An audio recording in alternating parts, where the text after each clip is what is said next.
बिस्मिल्लाहिर्रहमानिर्रहीम। अस्सलाम वालेकुम। मैं आपका मेज़बान मोहम्मद अदनान आपकी खिदमत में एक बार फिर से एक नई वीडियो लेकर हाज़िर हुआ हूँ। और आज माशाल्लाह ये मेल देखें 2021 की तैयारी के लिए मेल हैं और एक दो इनमें फ़ीमेल भी ऐड की हुई हैं। और ये सारे के सारे जो मेल हैं माशाल्लाह 2021 की तैयारी के लिए मेल हैं और इंशाल्लाह ये अदनान गोट फार्म पे मौजूद हैं। तो इसके अलावा और भी होते हैं हमारे पास जानवर, काफ़ी खूबसूरत जानवर होते हैं यहाँ पे। तो ये चीज़ें आप देखें, चेक करें, माशाल्लाह काफ़ी खूबसूरत चीज़ें हैं। तो जो भाई आना चाहते हैं, ख्वाहिशमंद हैं, अदनान गोट फार्म पे आ सकते हैं।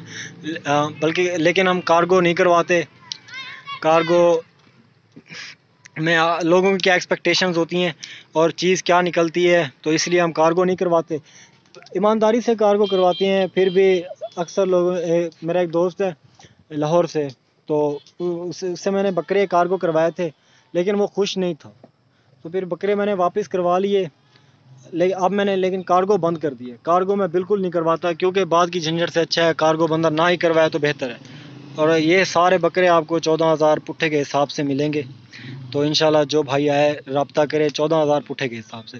तकरीबन ये 13 हैं मेरे पास, और इंशाल्लाह जल्द अज जल्द हैं और जल्द अज जल्द ये चीज़ें हासिल करें। तो ये रेट आपको कोई नहीं देगा, गारंटी के साथ कह रहा हूँ, पूरी मार्केट की गारंटी है। ये रेट आपको कोई भी नहीं देगा। तो इंशाल्लाह आप जितना जल्दी आ सकते हैं उतना जल्दी ये हासिल करें। ये अदनान गोट फार्म पे मौजूद है। तो मिलेंगे इंशाल्लाह नेक्स्ट वीडियो में। तब तक के लिए अल्लाह हाफिज़। Thank you for watching. Don't forget like, share and subscribe. Thank you so much.